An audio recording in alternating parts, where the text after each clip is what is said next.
Hello, everybody. Hello. Thank you all for coming out here in the rain. So I'm Natalie McCall. Is this loud? It's good? Okay. Loud, good? Either. So I'm the head of youth services here at the Mill Valley Library, and I'm very excited to introduce our speaker tonight, Brendan Kiely. So out of curiosity, have any of you read Brendan's book? Any of Brendan's books? Oh, yeah, I know you have, Mom, I was going to say. I know you have. So before we get started, I want to make sure I thank the Mill Valley Library Foundation and the Friends of the Library for sponsoring this event and all of our after hours and so many wonderful things here. We wouldn't be able to do this without them. So I'm forever impressed and forever thankful.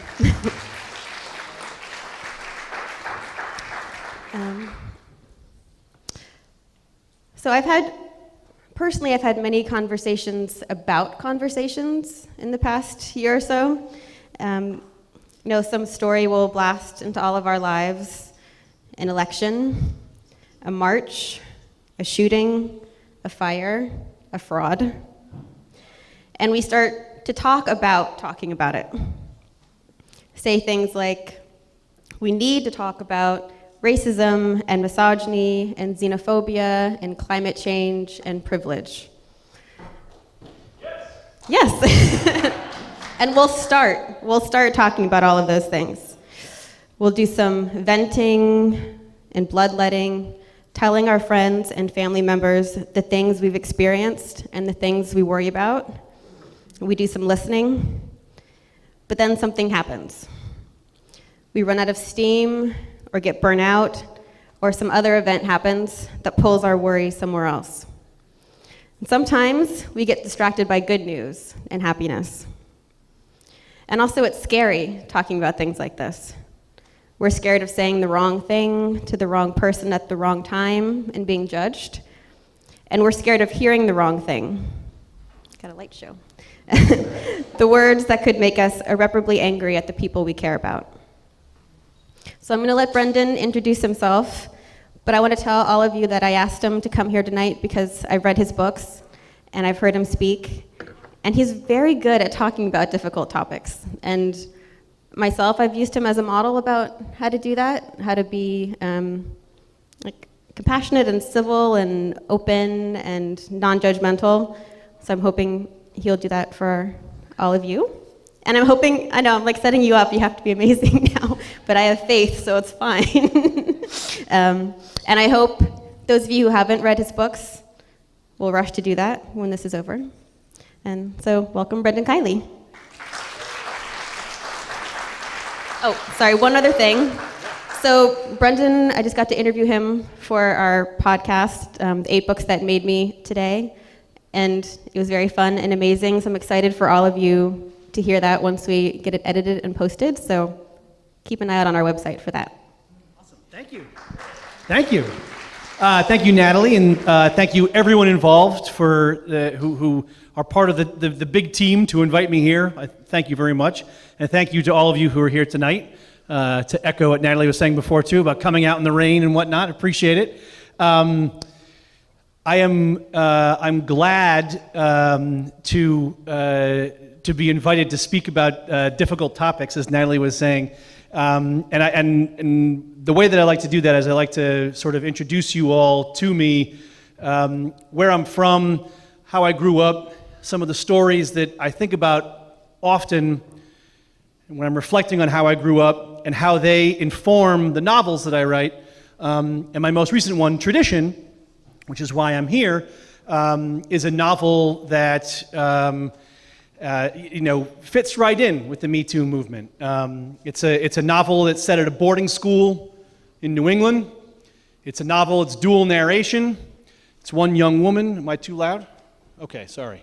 Thank you for that, I appreciate that. So it's about dual narration, one young woman and one young man. And the young woman fancies herself a social justice warrior.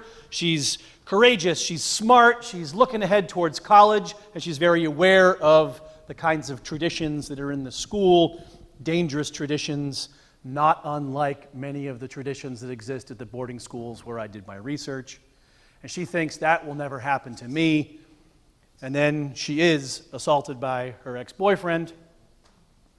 And the other half of the novel is from the perspective of a young man who's there doing a postgraduate year, and he's on a hockey scholarship, and he's from blue-collar Ohio, and he feels really out of place at this wealthy school, and yet he's accepted by the athletes, and he's brought into their circles, and he's asked over and over again, come hang out with us, come hang out with us, and he wants friends, but he has to begin to think about the kinds of attitudes that they reflect, the kinds of behaviors that they feel entitled to get away with, and the way they treat young women.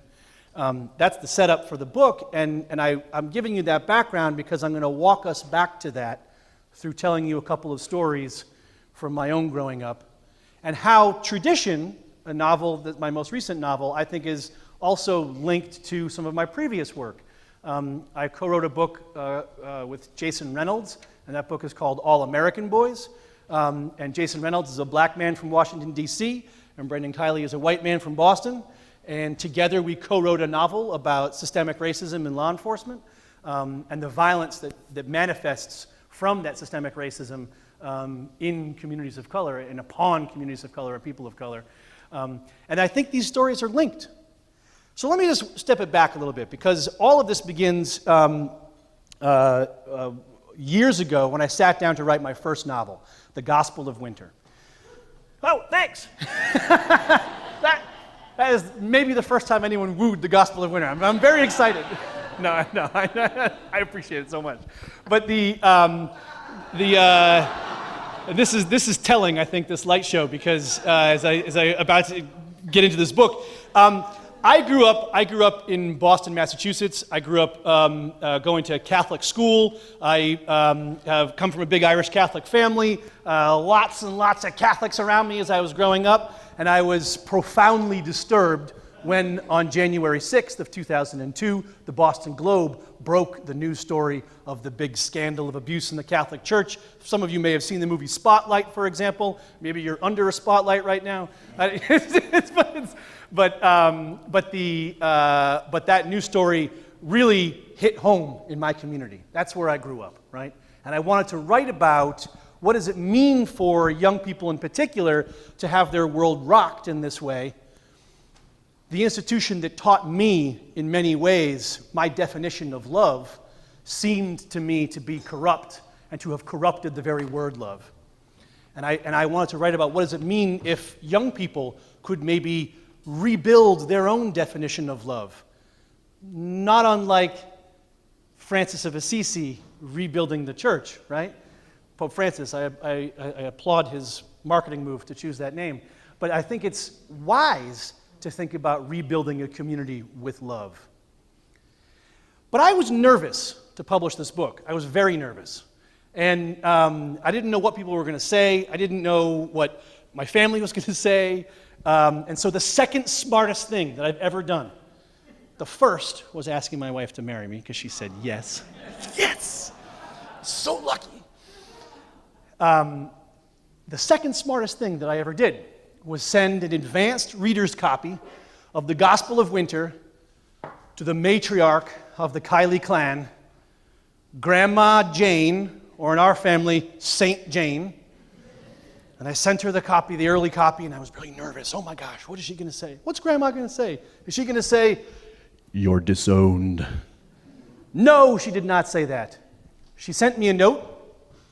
She actually posted it on Facebook, Cybergram. This was amazing. She said, "Brendan, your book, The Gospel of Winter, reminds me of Solomon asking God for a listening heart." That's powerful. That's what I wish I could have Grandma's blurb on the book. That would be amazing, right? That's spectacular. And she put to words, in fact, what I realized was my mission as a writer. I want to write books with a listening heart. I want to write novels that engage in conversations and ask us to wake up our listening hearts. And this is, I think, a real value of literature, because literature can be a springboard for having some of the tough conversations that we need to have in our communities. And I really appreciated Grandma's blurb and sentiment, and I carried that with me as I was, sort of walking out into the world and beginning to talk about that first book. Why do I mention that? Because that book came out in January of 2014. In January of 2014, another writer, YA writer, Jason Reynolds, published his first novel, a book called When I Was the Greatest. And we were both published by Simon & Schuster. And they put us both on the road to travel the country together to tour our 2 debut novels. And it was very exciting. But as you may remember, January of 2014 is shortly after George Zimmerman was acquitted in the murder trial of Trayvon Martin. We remember this, right? When Jason is traveling around the country, a black man from D.C., his mother, a black woman from South Carolina, who has the psychological, emotional, and physical scars from racism and Jim Crow-ism growing up in South Carolina, calls her son to say, Jason, I am terrified for your life. I am terrified for your life as you're traveling around this country right now, because maybe there's a George Zimmerman out there for you. My mother did not call me, right? I feel very fortunate. My mother loves me. Thank you, Ma. I appreciate that. But she didn't have that same fear. And this is how Jason and I began our friendship, is having a conversation as real as that from day one. Thinking about what does it mean for us to begin to reflect on our identities, and how do our identities affect everything in our lives? And I had to think quite a bit about what it meant to be a white person in America. Because frankly, nobody ever asked me to reflect on that when I was growing up. And I think about this because as Jason and I were traveling around the country, you also may remember that in 2014, that was a year in which we seemed to see one major news story after another of a person of color, and often a young person of color, who was brutalized or even killed at the hands of law enforcement. And certainly in 2014, it was the case that disproportionately so, people of color are the victims of that violence at the hands of law enforcement. And we had to talk about this, because we couldn't not talk about it, because we're sitting in the airport and we're looking up at the TV news while we're waiting for the next plane, and what's it showing but yet another news story, right? We had to talk about this. And so Jason would share with me stories of his youth, right? He would say, I saw my cousin get his teeth kicked in by a police officer. I watched my friends get slammed on the hood of police cars. He told me stories about getting handcuffed himself. They were a bunch of them pulled out of a car, and they were all put down belly first on the sidewalk and handcuffed, though they weren't arrested, and so that's illegal. While the cops searched the car for guns and drugs that didn't exist. He has these stories, right? He has these stories, and as a person who doesn't have those stories, as a person who's beginning to reflect on his privileges, it's important that I listen, that I do as Grandma said, and try to think about having a listening heart, to think about the truth that folks of color have to share with white folks like me.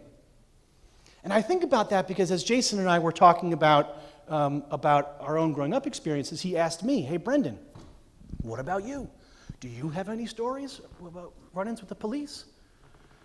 And I do. I was a foolish teenager. Some of you may know a few, right? And I didn't mean anyone any harm, but I certainly got into some trouble. And one story I often tell, and I won't go into the whole story for all of you, but I do when I'm talking with young folks, because I think it's important to really get into some of the meat of it through acting and storytelling so they can feel it a bit more. But I want to share with you that in general, I remember this one night in particular, I was the last of all my friends to get my license. So I had a little chip on my shoulder, right? And I was like, wow, finally, it's my turn to drive. And as we would say back in Boston, I was that wicked cool guy who got to share the minivan with his mom, but whatever, it was my turn to drive. I was so excited, and I'm driving this minivan full of white boys like me, going 85 miles an hour in a 55-mile zone. I'm not bragging, I'm not boasting, right? This is dumb, dangerous, and more to the point, illegal. And when the cop car pulls out behind me, by the way, this was one of those old minivans, so the needle only went to about 85 anyway. So it was like, hey, having fun, it was crazy. I don't know what we were doing, but what I was doing. Police car pulls out behind me. Now, if Jason were here, and as he always talks about this with young folks, he talks about the talk that he was given starting from when he was 10 years old, about what to do when he had an interaction with a police officer. His mother started giving him this talk when he was 10 years old about what to do when, the inevitability, right, of when you will have an interaction with a police officer. And I think about that because when I was growing up, no one ever gave me a talk about that at all, right? Never. In fact, the assumption was where I grew up that you call the police to protect society from idiots like me who are going 85 miles an hour in a 55-mile zone, right? Like, that's the assumption that I grew up with. And this is key to part of my missing education. Because Jason was asked to reflect on his identity. Your identity, as you walk out the door, you have to think about what it means to be part of a group, what it means to be a black man in America. And no one ever asked me to think about what does it mean to be a white man in America. No one really did that for me. Yes, I walked out the door, and yes, I reflect the values of the family, and yes, I have to, my parents were not terrible people. They obviously wanted me to try to live a moral and ethical life, but I didn't ever have to think of myself as anything other than an individual and not reflect on my participation in the collective of being white. And that's an interesting thing. That's part of my privilege, the assumption that my individuality comes first. And it's part of my ignorance. I haven't spent time thinking and reflecting on my participation in a broader collective. So not only is my education stunting me in some way, right? It's missing a key element of including me. How do I begin to think more collectively? These are the kinds of conversations that Jason and I were having all through 2014, right?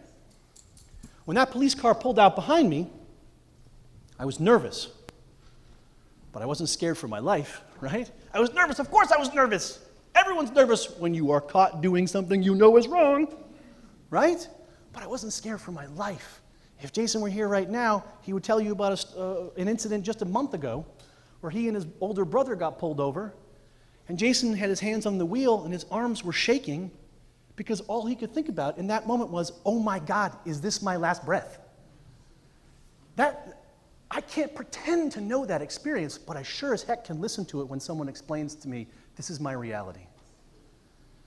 And so we were having these conversations, right? And so when that police car pulled out behind me, I was nervous. I didn't know what to do, but I wasn't nervous for my life, so I kept that pedal to the metal, and I was flooring it down the highway. Ridiculous. Absolutely ridiculous. My friends are like, Brendan, pull over, pull over. I don't know where it's safe to pull over. Finally, up ahead, I saw an empty parking lot for a restaurant, and I pulled into the parking lot. I pulled into a parking space. This is ridiculous. This is absolutely ridiculous, right? And the police officer comes over, asks for license and registration. I give it to him. He goes back to the cruiser, comes back to my car, says, get out of the car. Have you been drinking alcohol tonight? No, not at all. Have you been smoking marijuana tonight? No, not at all. Why the hell are you going 30 miles over the speed limit, right? And I went into a sob story, because I can. Oh, Mr. Officer, we're trying to play mini golf, and I'm like going into this whole nonsense about mini golf, and then we were supposed to go get ice cream, and everyone's yelling in the back of the car, and I just want to go home, right? The police officer, this is why I'm getting to the story, right? The police officer did not give me a ticket, did not give me a written warning, but that's not why I tell the story, because we can all mix and match and say, oh, this is one case, this is one case, that. That's not why I tell the story. It's what the police officer said to me next is the reason for the story. Because I never forget this. I've had to speak to more than 50,000 students around the country in the last 3 years. The book came out in 2015. And every single time I have to say what the police officer just said to me. It's like a little fish hook in my gut that just tugs and tugs and tugs to remind me what it means to have white privilege in America. because the police officer said to me, "Go home, be safe, and keep your friends safe." And I think about that line. That officer, I'm so sure he was taking pity on me, right? He looked at me with compassion. He looked at me and said, now there's a kid who deserves a second chance.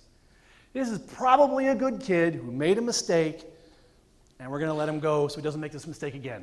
I'm so grateful for that. I'm so grateful. But Jason doesn't have a single one of those stories. Tamir Rice isn't here to tell any more stories. Eric Garner isn't here to tell any more stories. Sandra Bland isn't here to tell any more stories, right? The list goes on. And as we think about that, right, that's the kind of stuff that Jason and I were talking about as we were becoming friends. And we were telling more and more stories, right? And that was why when in August of 2014, when Darren Wilson shot and killed Michael Brown in Ferguson, Missouri, Jason and I said, what if we wrote a book together? What if we've both been talking about how we want to write about this, but what if we wrote a book together, a black man and a white man together, writing a book about racism in which a young character, bless you, a young black character, Rashad Butler, is brutalized by a white police officer at the beginning of the book, but survives, because what we often hear are the most dramatic stories, but the brutalization happens every day, right? Those are the stories that go unrecorded. Those are the stories that happen all over the place, right? And Jason, in particular, said, I want to write a story about someone who survives and has to figure out whether or not he wants to admit to his own reality. And I said, that sounds great, because I, too, want to write a story about being a witness to this. So Quinn Collins, the white boy, is witness to that brutalization, and he has to decide, is he going to acknowledge the reality that he sees, or pretend like it doesn't exist, or try to hide and stay away from having the difficult conversations, right? So that's the setup for the book, All American Boys. This is important to share with all of you, I think, because as I said before, these are the kinds of attitudes and questions and conversations that are necessary, I think, for all of our communities to have, especially for those of us who are white, and white like me, who weren't taught enough to talk about what it means to be white. I think about this all the time because I think about how there was a talk that Jason and I gave at a public high school in Madison, Wisconsin.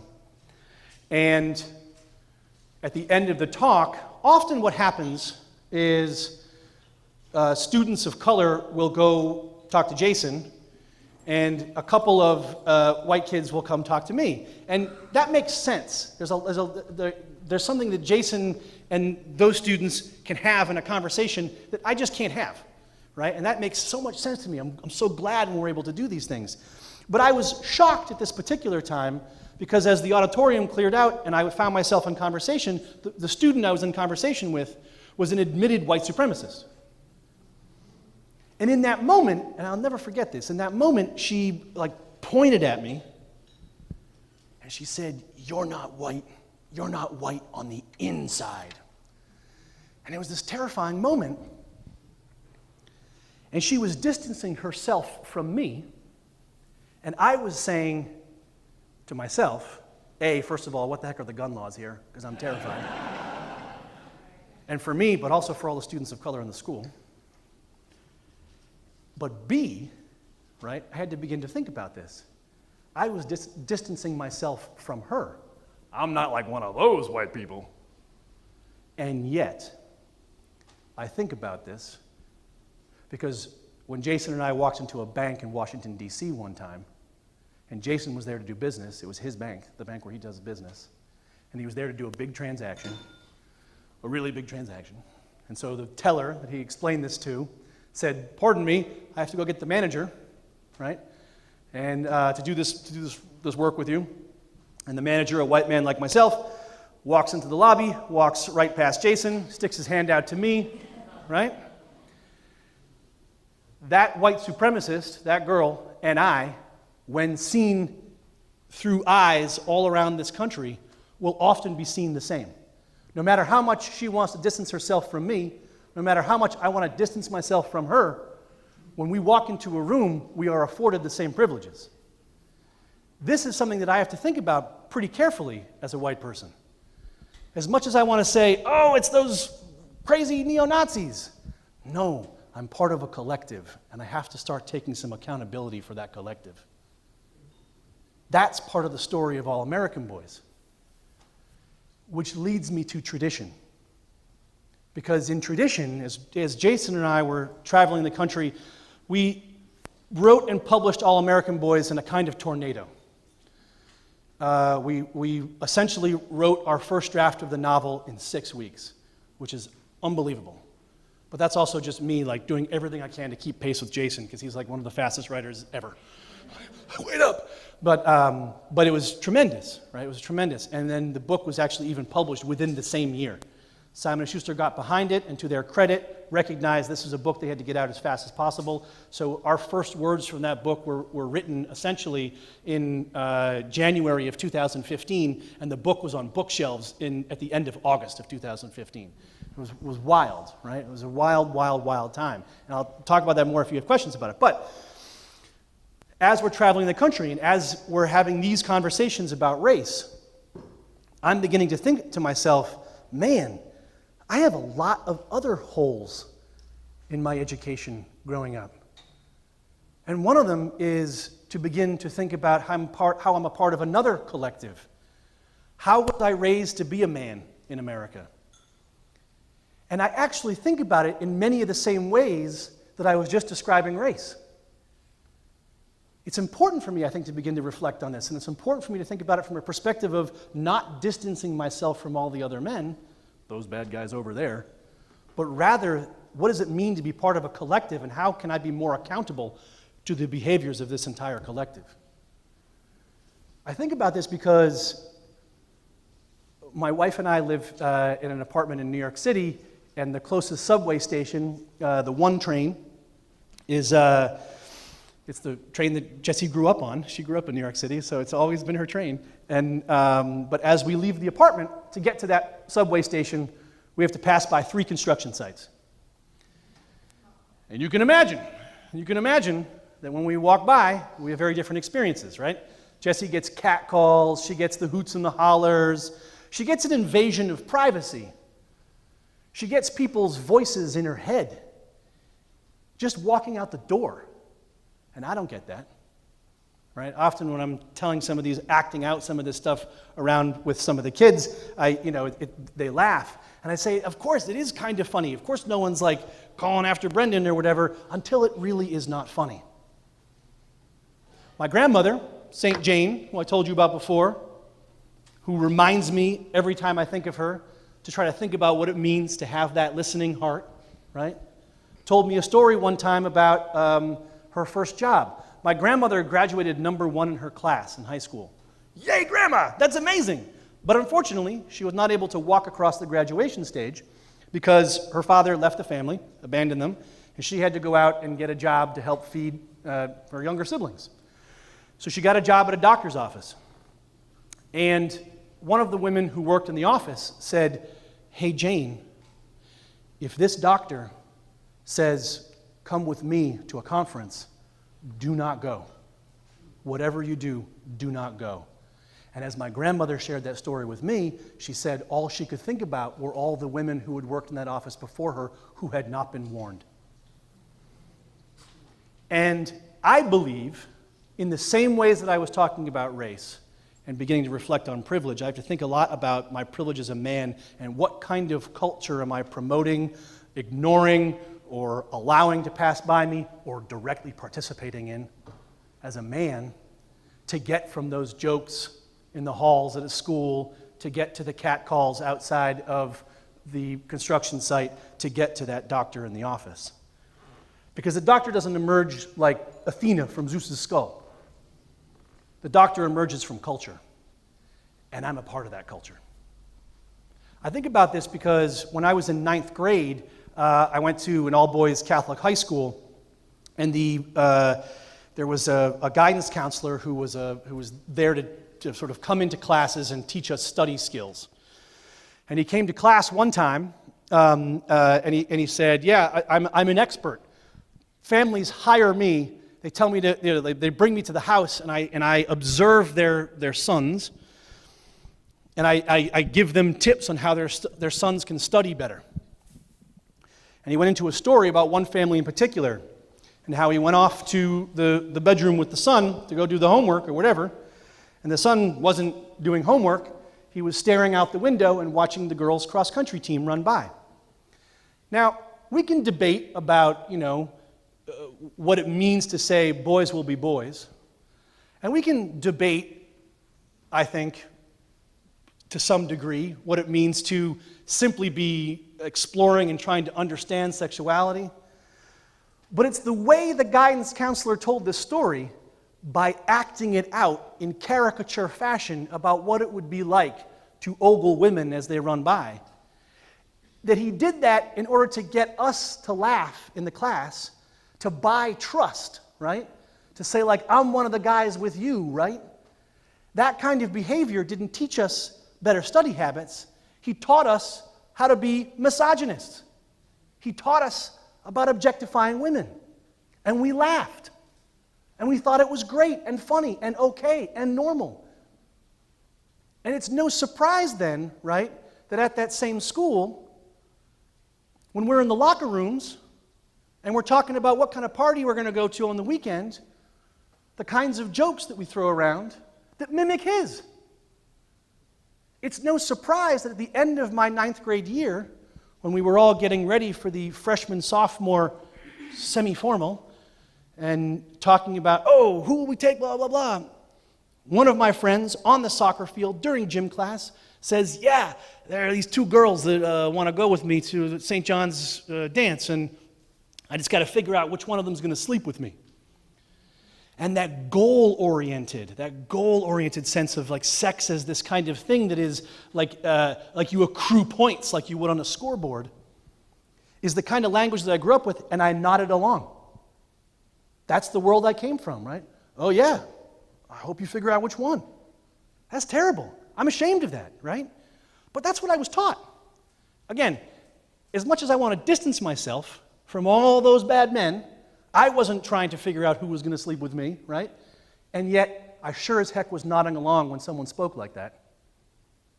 It makes me think about years later when I was working in publishing. Before I worked as a high school teacher, I worked in book publishing. And I remember being in a conference room, and being in a conference room mostly surrounded by women, and the man who had been hired, or who I had been assigned to, he was my mentor, he was my corporate mentor, was elbowing me to point out women in the room to check them out. He was essentially exactly the same and behaving the same way as that guidance counselor. And in that moment, as someone who was older and a bit wiser, I said, no, stop, Lou, this is ridiculous, right? But afterwards, instead of telling somebody about it, we left that meeting and I just bolted. I didn't want anything to do with it. Because I was scared, right? I was scared about what the ramifications would be like if I were to bring this up with somebody. And I'm sure that's something that somebody would have liked to have known. I think about all this because I didn't have the models, right? What do I say? Who do I talk to? I think about that in particular because I think, again, back to my grandmother's story. It's connected. The story that my grandmother shared with me about that doctor emerges from a culture of people like me saying, I don't know what to do, so I'll just say nothing instead. Or a culture that says, if someone were to share, what if one of the women in that conference room did say something, how many people would say to her, oh, why are you making such a big deal of it? My grandmother talks about that too. Talks about how she grew up in an era in which she felt like she couldn't talk about it. And part of the reason why she's sharing these kinds of stories with me now is that she sees the kind of conversation that's happening in public. And she's reflecting back on all of these moments from her life. She'll turn 88 this year. And she's thinking about all of these stories that she's never shared because she thought she couldn't. I think about that because when I go back to my high school self, this is the culture that we come from, right? In my senior year, senior prom now, there was a tuxedo rental company that somehow had convinced the administration in our school that they could put up posters on the walls in the school. And those posters were of, boys in tuxedos and also one girl in a prom dress. It was 3 boys in tuxedos and 1 girl in a prom dress. And they were in a little mini horseshoe around the girl in the prom dress. But she was lying back on a surfboard, tipped upside down, so her head was on the ground and her legs were in the air, and one of the boys was holding one of her ankles. Prom, it's fun! That messaging of, guys, you're entitled to sex after prom is so strong and direct, right? That it shouldn't have surprised me when a friend of mine, a young woman, called me that summer, who had been to that prom, to say that she had been raped. This is the culture. We're encouraging it and encouraging it. And when women want to speak up, all too often, we've silenced them. That's why I wanted to write Tradition, because I wanted to think about how can we, as Arundhati Roy talks about, there is no such thing as the voiceless, right? There are the preferably unheard. I wanted to talk about a story in which young people were given some kind of framework to think about what does it mean to have that listening heart. What does it mean to be a guy, to listen to the realities that women have to share? And especially, I'm thinking in my books about the young people, because that's who I deal with more often. But Tradition was an all-freshman read for a number of colleges this year. And it's relevant as we age, right? Unfortunately. Because the institutions are the same. I think about this because this past fall, there were a number of us who were having this conversation about what it means to come from these kinds of schools and these kinds of cultures and these kinds of communities in which young men feel entitled to this kind of behavior, right? And feel like they can get away with it. And the young women are told not to talk about it and are often silenced. And I think about how those men become accustomed to being able to do whatever they want. So that years and years and years down the road, when they're finally called out, as the kids say, they're shook. Like Judge Kavanaugh. Trembling. What do you mean? Why are you saying these things about me? I went to Yale. That's entitlement at its worst. But it's exactly the kind of environment that Tradition is set in. This environment where boys are told over and over and over again that that's the behavior that's okay. I don't really even care how each of us feels about the politics of that Supreme Court hearing or Judge Kavanaugh's politics himself. What I care about is that he felt so entitled that he was outraged that somebody might have a story about him in that way. And that says so much about men. It says so much about all of us men who have encouraged his behavior along the road. So in all of these books, whether it's in All American Boys or The Gospel of Winter or in Tradition, I'm trying to think about how can I write characters who, like me, are missing those holes from their education, from their growing up experience, who are missing the aspects of reflecting on how am I not only an individual, but how am I a part of a larger group? And how will I be accountable as an individual, but also as someone who is a part of this group? When will I begin to think deeper and have more conversations about my whiteness and what that means? And that every time I say white, on the one hand, I don't mean white supremacist, though on the other hand, my proximity to that white supremacist is so frighteningly close. Just like my proximity to Judge Kavanaugh's sense of entitlement is also frighteningly close. And I think about that, and that's the kind of stories that I want to write. I want to get young folks to think about this. I want folks who are white like me or guys like me to have a model for beginning to shift and think about and ask questions, and for folks of color and for women to see people in their stories being heard to see models in the stories of people being heard so that those realities are also uplifted and reflected as they exist. I think it's essential. And so that's the kind of stuff that I write, and that's I hope that you will check out some of the books. And in particular, I think it's been an incredible honor as I launched Tradition. It was important for me to let folks know that I wrote this book on my own, but not really. I had 9 women who were reading and writing sort of over my shoulder with me, because I can't possibly have done it alone. And they're all acknowledged in the book, those who wanted to.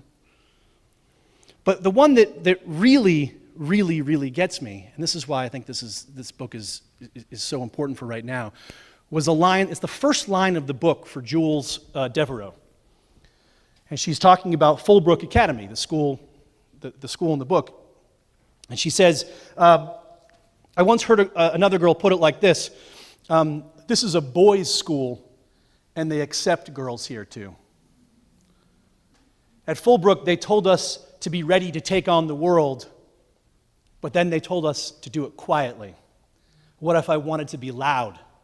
What if I needed to be? And that line comes from a student that I interviewed at one of the boarding schools where I did my research. And I think about the kind of world that she's going into, where how many times will she be told to be quiet? Let's read stuff, let's talk about stuff so that she isn't told to be quiet anymore, and that we can be accountable and say, do you have a story to share? Let's hear it. I'm here to hear it. I think books can help us do that because they provide a model for that, and that's what I'm trying to do, is provide a model for a listening heart. I recognize that it's about 10 of 8, and I know that we want to probably get to some Q&A. So if it's okay with you all, I'll just sort of transition this into a Q&A now, because I hope maybe some of this talk has sparked some thoughts or questions. And I'm so more than happy to answer any question, but let's save the grandstanding statements for another time. You can find me later, maybe, for that. But I'm thinking about anybody who has questions. I want to respect their time and get to those. I think we're going to have a microphone in the back, or I can... Unless you can speak from your diaphragm. Or if you can speak from your diaphragm, I'll repeat the question. And as I tell the kids, you can ask me anything at all, even, Brendan, why are you so red in the face? It's just because... genetics. Okay, you had your hand up, and then I'll come to you. Yeah. I'll speak loudly. I was very interested when you said with white people there's an assumption of individuality. Yeah. What do you think the implications are for black people when they don't have that assumption of individuality growing up? Okay. I appreciate your question. Thank you for that. And thank you for letting me expand on this question about individuality. The first thing I want to say is I can't speak for folks of color, and I don't want to presume that I can, but I will say this, that in conversations that I've had with folks of color who often talk about the community, and let's say, for example, I've heard stories from Jason, he'd be okay with me sharing this, about he's sort of always talking in the first person plural, we.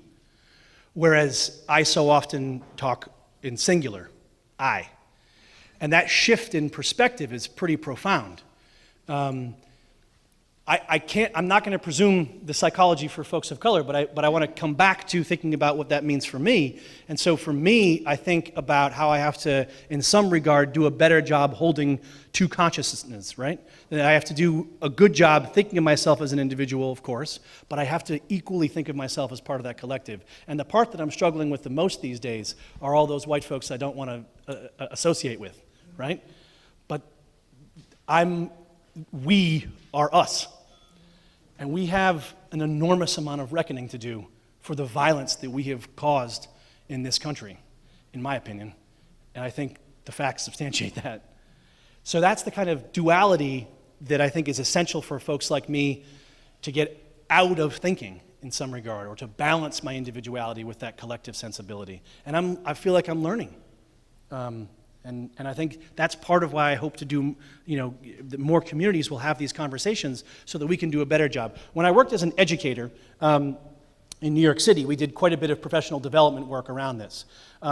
So, for example, we would do racial consciousness training as teachers in the classroom with a multiracial classroom of students, to think about what it means to be in a position of authority as a white person.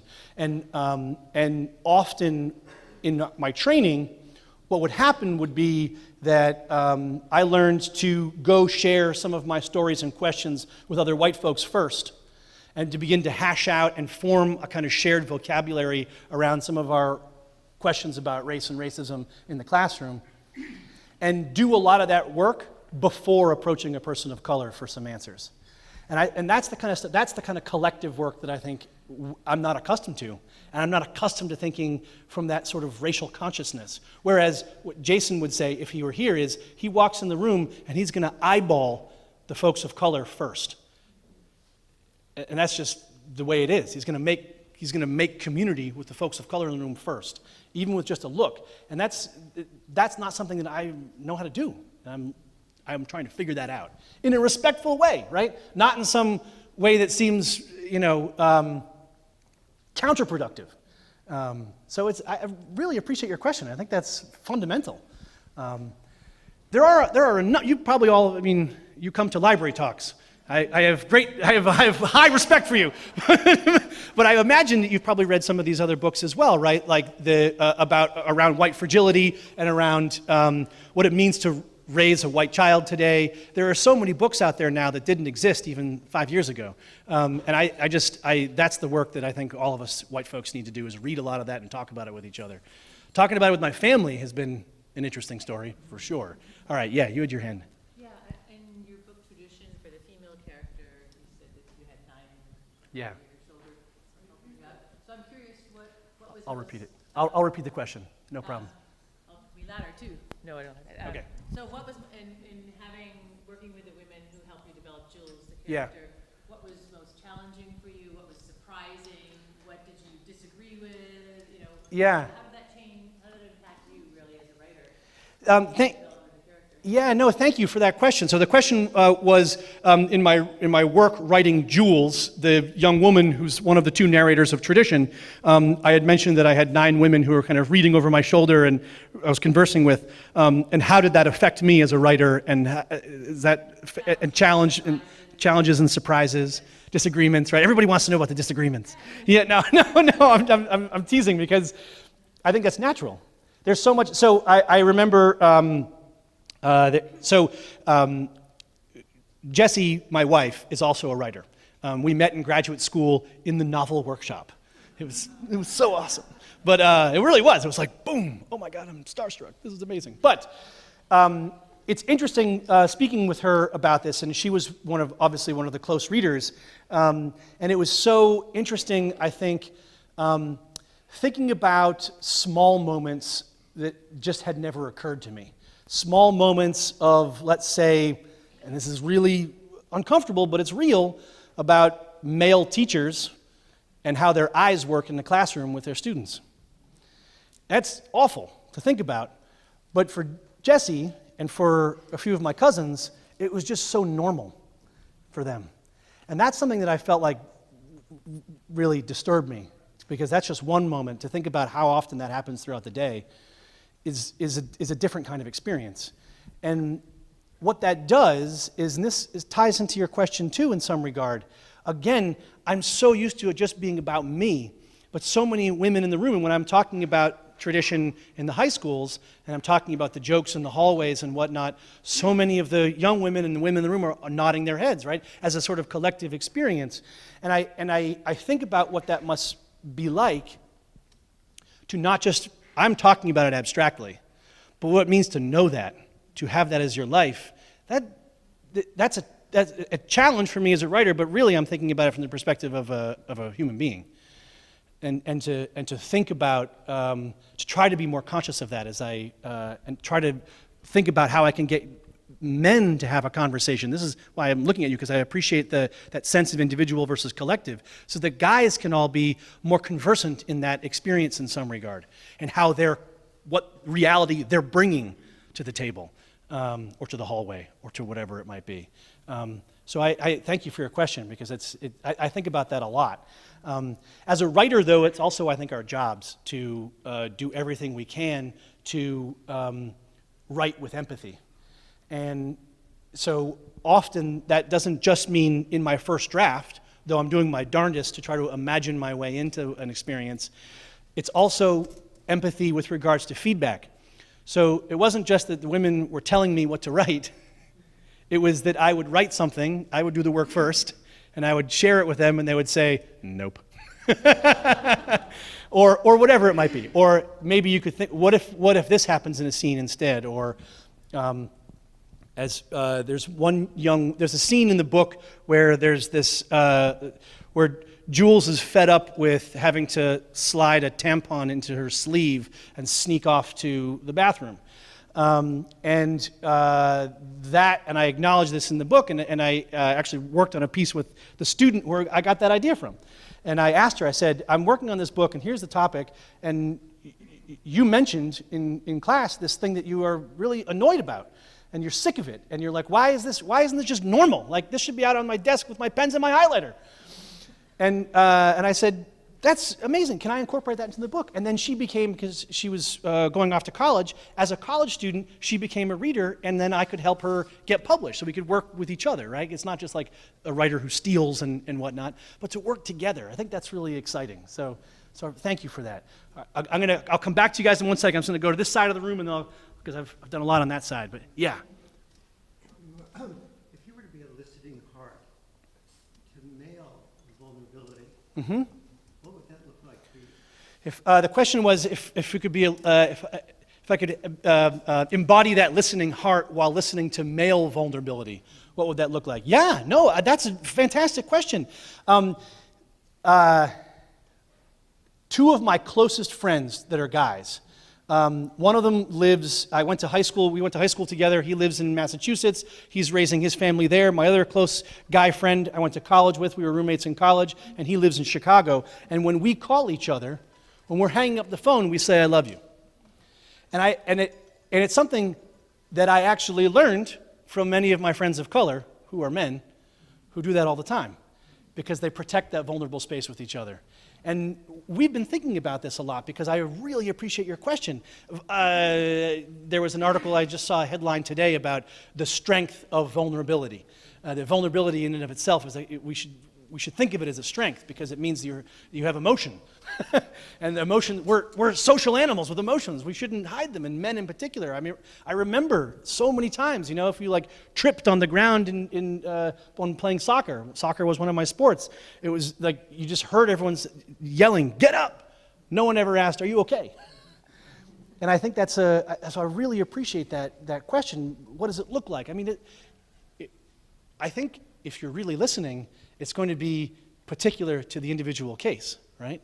And for me, I feel like that's encouraging that space of vulnerability is what that listening starts with.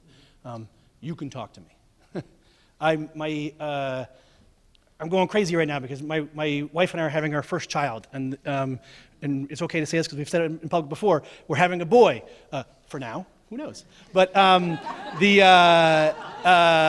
and he's doing May, and we're trying to ask ourselves these questions. What kind of boy are we going to raise?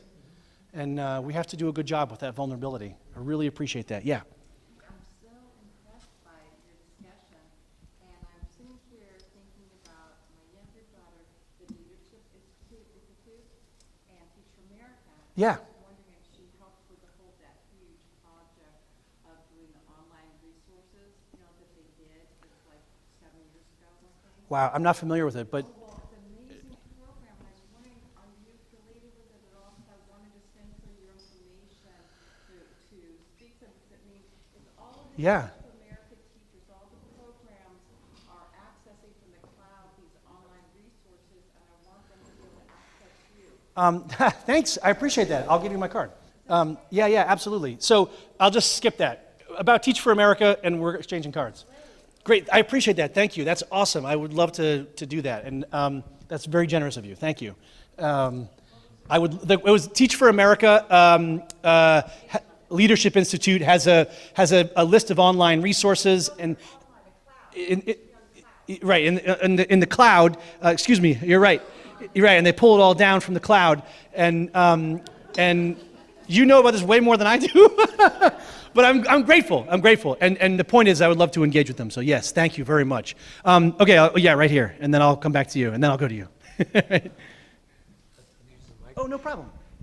Yeah, first my concern, that you take one variable like color and then generalize. And so I would ask, were mostly white boys in the Catholic Church, were they privileged and empowered? Or was it the mostly white priests that were privileged or empowered? Yeah. Or is it really more a matter of who has power over who? Yeah, great question. I appreciate did everyone hear that? No. I'm going to do my best to rephrase it. No, it's okay. But thank you. A question about, is it just one variable, something like, for example, race, and generalizing about it? Or you mentioned the priests and the boys. Did the boys have privilege, or was it that the priests had power? And you're really leading to that question of, is it really a question of power? And I agree with you. It absolutely is a question of power. I wholeheartedly believe that everything I've been talking about finds its language in, if we really want to get wonky about this, I think it finds its language in Marxist theory when we're talking about power. But I also want to say that those variables that you mentioned are often that very mode of power. And so when we're talking about race in America, often when we're talking about privilege, I think that's actually a cozier word for power. And I think it's important for those of us who have that power to be transparent about it and to talk about it, because I absolutely agree with you that I think it is a question of power, and I'm disturbed by what it is that grants me power, because I didn't earn it. I was just born with it. And that's a strange thing. And sometimes people will say, "Oh, what's the matter with you? You just feel guilty all the time. That's your problem, Brendan," right? And maybe I do. Maybe that's how I was raised. But also, I think it's true that it's okay to feel a little guilty because of the damage done in my name without me asking for it. And so I really appreciate your question, because I think the question of power is essential. It's at the heart of this. And I don't want to get into a debate, but I will take one more question for you. Yes, and then I'll go back to you. My strong belief is that power in America comes with wealth in America. And privilege and entitlement does. And we've just seen what wealthy families believe they can do. Yeah. Bribe their way into universities for their daughters as well as their sons. No, I agree with you that's it's inextricably bound to it. It's just disheartening to think about how that wealth is also so often tied to race. I mean, some of the classic examples are, I think about generational wealth, and I think about how my grandfather and Jason's grandfather both fought in World War II, and my grandfather benefited from the GI Bill, and his grandfather didn't. I can't walk away from that, right? And so my family's wealth comes from being granted access in a way that his family wasn't. And that's just wrong. They fought in the same war. So I thank you for that. I really appreciate that. Yes? So we live in a bubble in Mill Valley, and we're talking to ourselves here, and we all agree on a lot of things. How does this conversation go when you travel around the country, and you have places where that white supremacist was, or people frequenting sanctimonious, and how do you get the conversation going? So thank you. So the question is about, these are your words, not mine, but that here in Mill Valley you live in a bubble. Okay, I just want to make sure I heard that right. Yeah.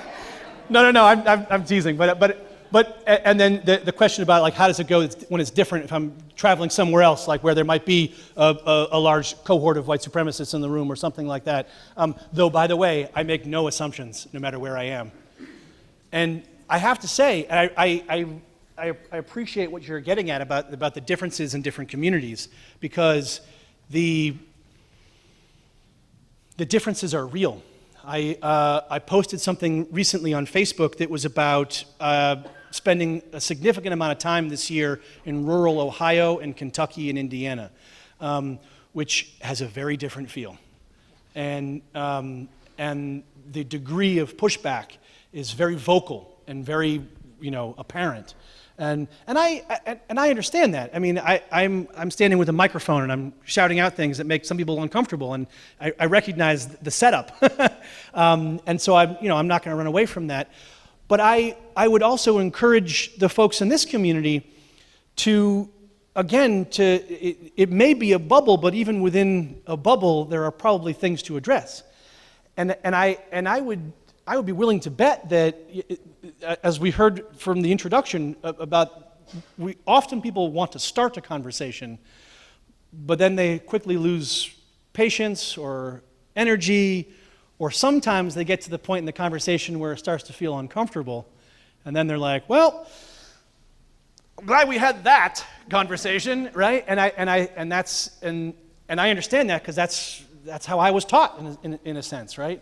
Once it becomes too close, once I'm accountable for that kind of behavior in the locker room, even though it's not me scratching the graffiti in there, once I'm accountable to intergenerational wealth that I didn't earn, and I'm accountable to that legacy of systemic racism with regards to financial institutions in America, it's more uncomfortable, because I feel guilty because I'm partly culpable. I reap the benefits of this imbalance in power. And so even in our bubble, I think we have to address that. That's such a good question. I don't want to tell the horror stories of Ohio, though, because they were really bad. I promised you. Yeah, sorry. And then I'll come back over to you afterwards. Yeah. Actually, I want to really kind of talk about a conversation I had today relative to female empowerment. Sure. This is my daughter. That's my wife. My wife is an attorney and a litigator, and the conversation was with her. And she was telling me today about how wonderful it is that men today are saying, I need to leave my job to go watch my son or daughter play a sport. Yeah. And she said, but women, kind of find it difficult to say that. Yeah. All right, now I'm going to put my wife on the spot now. Because what I said to her then, and I would like for her, we had a conversation about this already, but I would like for her to basically address it here as well. I said to her, well, then, she said women get, I think she said, wishy-washy about it. And I said, well, there's the problem right there. You need to say, if there's something that you need or you want, you need to state it just like men do. All right, and so I'm now going to turn it over to my wife, Patricia, to basically have her say what she told me, which I thought was really insightful. Well, I was just saying, and it goes back to your point about power and who has it. As a woman, often we make the choice of, do we want the job, or do we want to make those demands? And I will say, as an attorney and now as a mediator who practices in the field of employment law, I see lots of HR files, and I see lots of people who are terminated, and it's easy to use some of those things as reasons. So what I was saying is, yes, I really wish that I would see myself and women in general being as forthright as a lot of the young men are now, saying, yes, I'm going to go take my time to go watch my child's baseball game or whatever else, and hopefully those things will change. But I do feel it feels different as a woman saying you're going to take that time. No, I appreciate that reality, and it makes me think about the argument that sometimes people make about, our family pulled ourselves up by our bootstraps, why can't yours? When the system is rigged so that some families don't even have those bootstraps, right? So so I hear what you're saying, and I think it's important this actually goes back to the very first question, I think. about that sort of balance between individuality and a collective thought, because it would also be interesting if there were men who were in senior positions in the company who instituted a system in which it made it easier for women to say that, because then it would even itself out. And that would be interesting, I think. Yeah. To make those demands because the men are. Yeah. But before the men were making those demands, it was harder. Right. Right. That's the truth. Yes. Sorry. And we'll go back to you. Yeah. Yeah. You and then you. So I'm wondering how we help ourselves and each other, how you think we can do this. I guess with a listening heart, but to let go of the wealth or the power that is making this country so unequal. How do we help ourselves go to our better selves? Yeah. Because it's hard to let go of that. Problem. Yeah, no, thank you. And sorry, so the question was about moving forward. How do we, I love that last phrase, how do we become our better selves? Is that? How do we go to our better selves Yeah. instead of going to the ones that say, well, you know, okay, I'm a great white liberal. Right. But I don't really want to give up the money I have Right. and share it more equally. Or I don't really want to feel Yeah. like that black person feels. And Yeah, no. I don't even want to know how people are suffering. Right. No, that's so. How do we do that? This listening I- part and I really appreciate your question. So just to repeat that part too for folks, the question about how do we go about this if people don't want to give something up to some extent, right? Like how do we give up a little bit of power, or give up some wealth, or give up some access to schools, or give up some whatever it might be, right? To let go of that to which we're accustomed to taking for granted, so that maybe we actually would be something closer to a meritocracy for once. But the question is very hard for me to answer. But I will do my best to honor your question, because I think that while it might not be instinctual for those of us who take for granted these powers and these privileges, maybe that's what the conversation has to be about. It isn't about, for those of us who have those privileges and power, the conversation we should be having with ourselves is, how do we begin to give some of this stuff up? I think that gets to the point of, oh, now it becomes uncomfortable. Like, whoops, wait, but I want my kid to get into college. Sure, that's real. That's real. But I feel like that's the conversation we have to have, those of us who have those privileges and powers. There was a talk that when Jason and I were giving a talk together at a school in New York City one time, and there was an administrator who was an older black man, and he had heard the talk that Jason and I do together, and he said to me, so Brendan, give me a list of all the things you're ready to give up right now. And he's like, otherwise, what have you been talking about? And it was, right? That was the question that I had to think about. And I said, to be honest, can I take some time to think about this, and I'll respond to you when I have a proper response, and I won't be flippant about it. And I did, and I went back to him with what I thought was the beginning of this answer. It's a really hard question. it's a good question. It is. Part of what I think we can do, though, is also to more honestly engage in the conversation. As Jason often says, people like to say they've had a conversation, but they haven't really had it yet. And so for me, I think what you're getting at is exactly what we need to do, is what do we give up?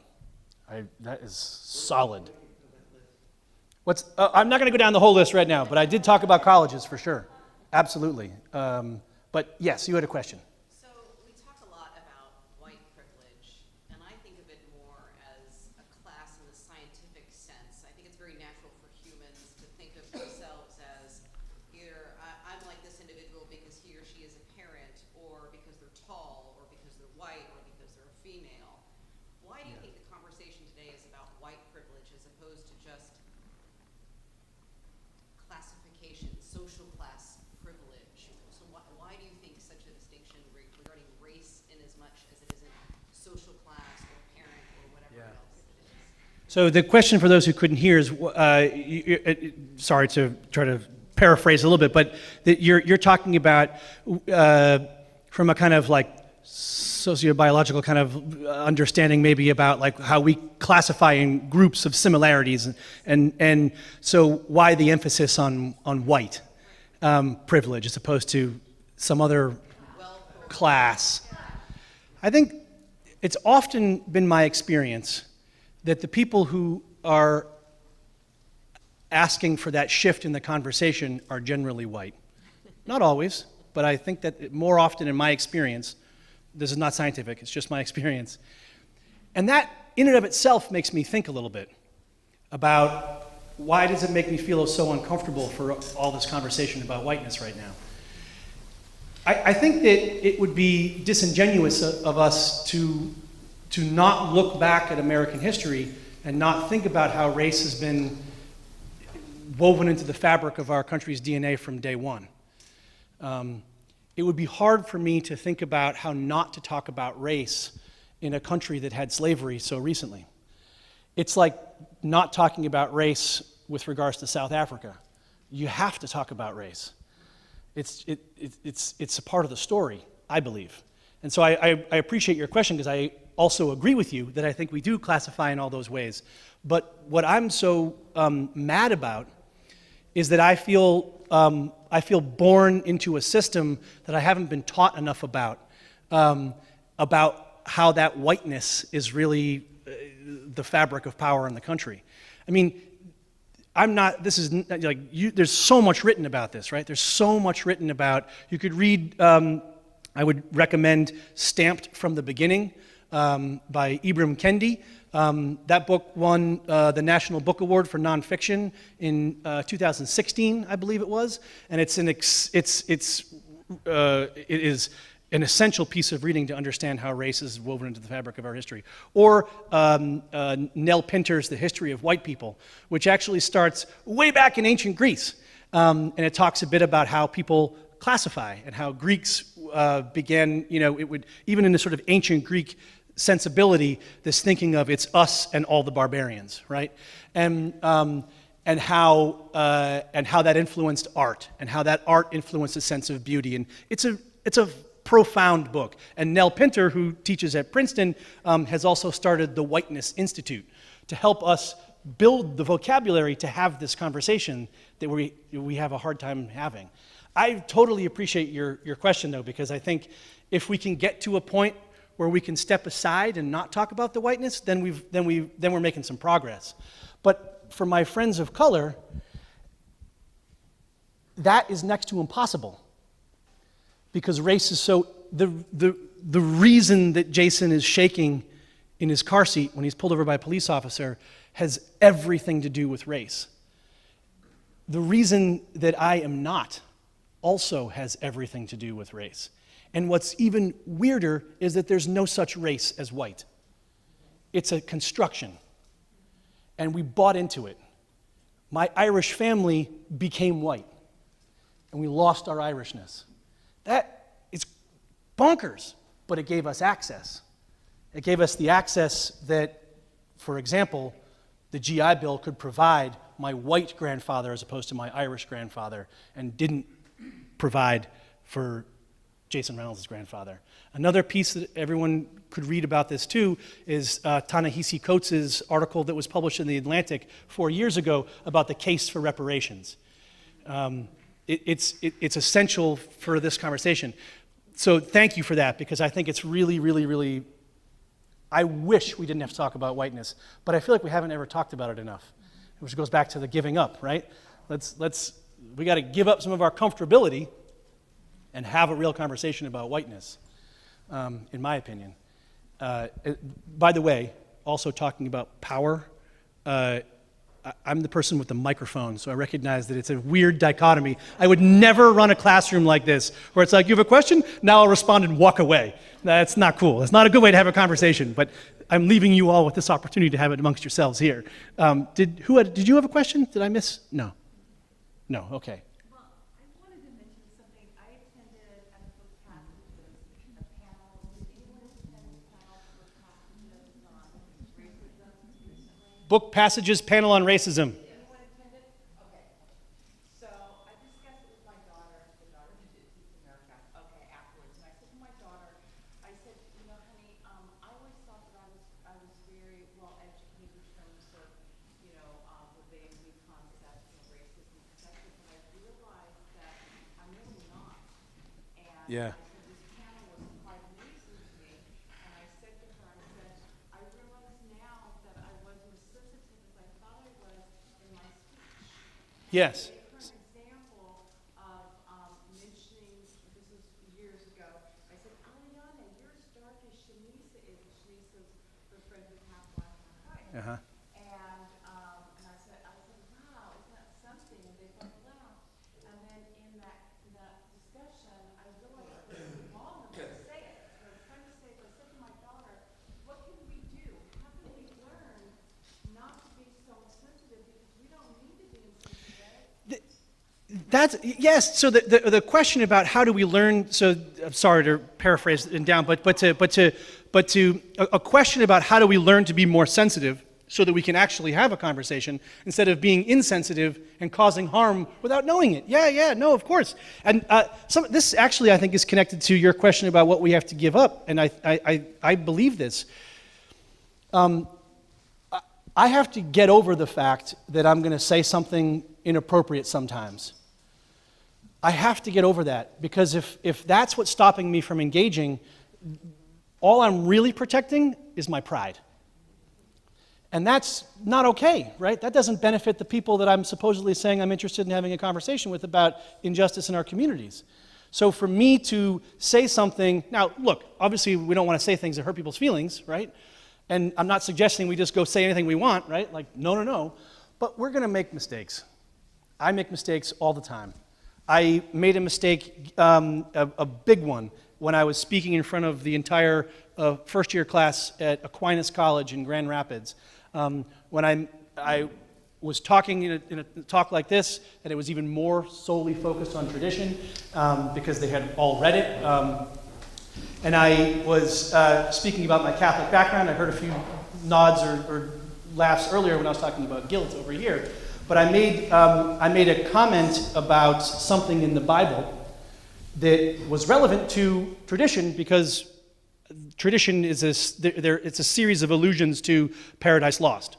And I wanted to talk about this sort of the depth of this story of gender that goes all the way back to Garden of Eden stories, right? But I made a flippant remark, and it was a mistake, and I was wrong. And there was a student in the audience who waited and waited and waited and waited and waited and waited until everybody else was gone, and then he told me I was wrong. And I had to say, I'm sorry, and I had to say thank you, and I won't make that flippant remark ever again, at least in public. I know I can make it with my parents, because they make it too. And so my point in that silly little anecdote is that I think we have to allow ourselves to make mistakes, and we have to get in there and let it be messy. And it does make sense for us to feel bad and say some of the wrong things, because I would argue we are more ignorant, those of us who are in positions of privilege and power, and that ignorance so far has protected us. Now we're going to walk into a situation and actually have to look in the mirror and see some of the things that we do through the eyes of others, and that sometimes is how we hurt their feelings. So that's, I think, one last one. Okay, you haven't had a chance to ask it. Thank you. I don't know, I'm not... Yes, last one. Thank you. So speaking about your last book, Tradition, and Yeah. the research that you've done with it, interaction with young people in high school and young men, what do you find is most helpful in helping young men and boys break from the pack? Because that social pressure Yeah. is so overwhelming, especially in that age group. Yeah. How do you help them break loose of that? Yeah, so the question is, like, in the conversations that I've had around tradition with young men in particular, and forming productive ways to help them be empowered to break from the pack. I like that phrase. When I was speaking at a school in Texas, outside of Dallas, there was a wrestling coach in the room who said, You know, what I want to do is I want to sit down with tradition and I want to make it a book club for the wrestling team. And on every Saturday practice, before we watch the tapes, we're going to talk for half an hour about the last chapter of Tradition, so that we read a chapter a week of this book with the wrestling team. And I thought, that's amazing. And he said, because I think it's pretty powerful, the connection that a coach has with the athletes, right? And the athletes themselves form this bond that is a good thing. I mean, it's good to form bonds, right? There are some elements to it that I think are really positive. I love sports. I still love sports. I play sports. I played 3 sports when I was in high school. I love sports. But there are ways to shift the culture. And I think maybe if we can go right into the heart of the space, so to speak, in some of these all-male spaces, or any kind of toxic space. It'd be great, you mentioned the Catholic Church earlier, it would be really great to hear about some stories about some of the priests who are going into a meeting with other priests to have a real honest conversation. It'd be interesting to hear about that.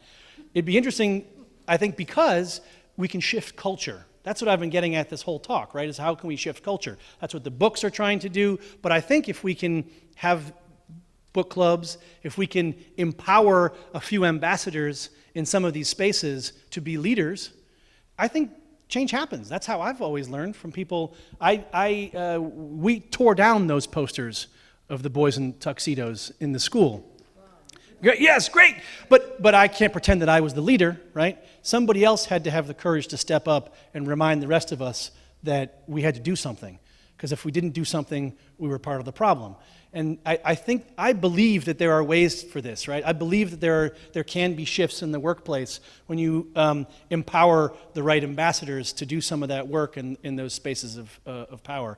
And I'm ending on that note because I would love to end on a note of like, we can do it, we can do it. Though I always say this, that like when talking about racism, for example, as a white person, hope is cheap for me, right? It's easy for me to talk about hope because I'm not the one who's dealing with it in the same way.